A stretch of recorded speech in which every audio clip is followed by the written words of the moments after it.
नमस्कार दोस्तों, आप देख रहे हैं लेटेस्ट न्यूज़ 24। आज है 10 अगस्त 2026 सोमवार। आज श्रावण मास के कृष्ण पक्ष की द्वादशी तिथि और आद्रा नक्षत्र का संयोग बन रहा है। इस पावन तिथि पर भगवान शिव और विष्णु जी की संयुक्त आराधना आपके जीवन के सभी कष्टों को दूर कर समृद्धि प्रदान करेगी। बात करें आज के कुछ खास इवेंट्स की, तो आज के दिन को शेरों के संरक्षण और उनके पारिस्थितिक महत्व के प्रति लोगों को जागरूक करने के लिए दुनिया भर में विश्व सिंह दिवस मनाया जाता है।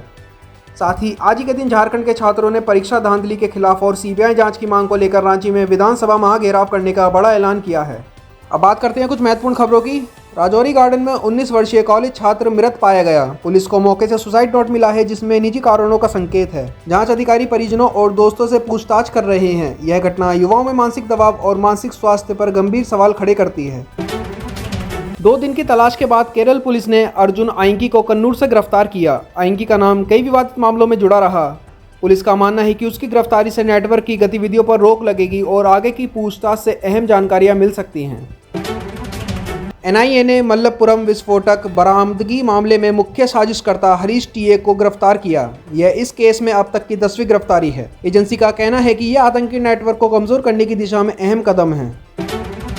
उत्तर प्रदेश के बुलंदशहर में पुलिस मुठभेड़ में रेप और मर्डर के आरोपी को मार गिराया गया। एक अन्य आरोपी मौके से फरार हो गया है, लेकिन पुलिस ने बताया कि यह कार्रवाई लंबे समय से फरार अपराधियों को पकड़ने के अभियान का हिस्सा है। बिहार के सहरसा जिले में अचानक 100 से अधिक लोग बीमार पड़ गए हैं, लेकिन स्वास्थ्य विभाग ने जांच शुरू कर दी है और प्राथमिक रिपोर्ट में दूषित पानी या भोजन की आशंका जताई जा रही है। सभी मरीजों का इलाज जारी है। कर्नाटक पुलिस ने अभियान चलाकर 1909 संदिग्ध अवैध प्रवासियों को हिरासत में ले लिया है, जिसमें 15 बांग्लादेशी नागरिकों की पुष्टि हुई है। अधिकारियों ने कहा कि यह कार्रवाई सुरक्षा और जनसंख्या नियंत्रण के लिए की गई है। पश्चिम बंगाल सरकार ने आरजी कर मेडिकल कॉलेज की त्रासदी की दूसरी बरसी पर सभी सरकारी मेडिकल संस्थानों में 2 मिनट का मौन रखने का निर्देश दिया। यह श्रद्धांजलि उस पीड़ित को समर्पित है जिसकी मौत ने राज्य में स्वास्थ्य सुरक्षा पर गंभीर बहस छेड़ दी है। गुजरात सरकार ने वर्ल्ड लायन डे पर घोषणा की है कि अंबारडी में 100 हेक्टेयर का विशेष इंक्लोजर बनाया जाएगा। इसमें उन शेरों को रखा जाएगा जो मानवों पर हमले में शामिल रहे हैं। यह कदम मानव वन जीवन संघर्ष को कम करने और सुरक्षा बढ़ाने की दिशा में अहम कदम माना जा रहा है।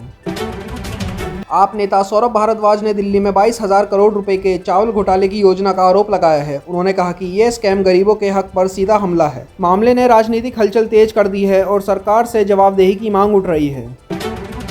कर्नाटक कांग्रेस ने भारत छोड़ो आंदोलन की 84वीं वर्षगांठ मनाई। इस मौके पर मुख्यमंत्री डीके शिव कुमार, वरिष्ठ नेता बीके हरिप्रसाद और अन्य नेता मौजूद रहे। कार्यक्रम में स्वतंत्रता संग्राम के योगदान को याद किया गया और युवाओं को राष्ट्र निर्माण में सक्रिय भागीदारी का संदेश दिया गया। फुकेट दिल्ली फ्लाइट के पायलट की स्क्रीनिंग टेस्ट रिपोर्ट पर एयर इंडिया ने कहा कि वह इस पर टिप्पणी करने की स्थिति में नहीं है। मामला अभी जांच के अधीन है और अधिकारियों से रिपोर्ट का इंतजार है।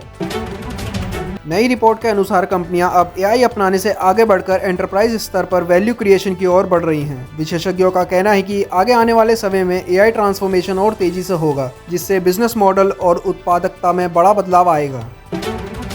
केंद्रीय नागरिक उड्डयन मंत्री ने घोषणा की है कि भारत में 2028 तक इलेक्ट्रिक एयर टैक्सियां उड़ान भरेंगी। अगले साल से परीक्षण तेजी से शुरू होगा। यह पहल शहरी परिवहन को पर्यावरण अनुकूल और तेज बनाने की दिशा में अहम कदम है। भारत सरकार के सूत्रों ने कहा कि मेटा को भारतीय कानूनों का पालन करना होगा, केवल वैश्विक नियमों का नहीं। MITY के साथ हुई बातचीत में डेटा सुरक्षा और स्थानीय अनुपालन पर जोर दिया गया।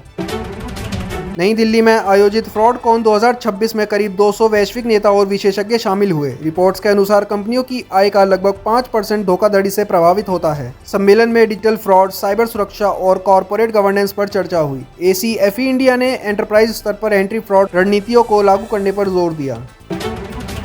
बेंगलुरु में वेयर हाउस लीजिंग में 78% की वृद्धि दर्ज की गई है, जो H1 2026 में 31 मिलियन वर्ग फुट तक पहुंच गई।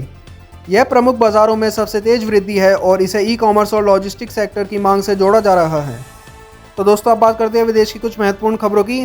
ताइवान ने दावा किया है कि उसके आसपास 4 PLA एयरक्राफ्ट स्टोरीज और 6 प्लेन जहाज़ों की गतिविधि दर्ज की गई है। यह घटना क्षेत्रीय तनाव को और बढ़ाती है। ताइवान प्रशासन ने कहा कि वह स्थिति पर करीबी नज़र रख रखे हैं और सुरक्षा उपायों को मजबूत कर रहे हैं। हौती विद्रोहियों ने सऊदी अरब के अरामको जज़ान सुविधा पर हमले की जिम्मेदारी ले ली है।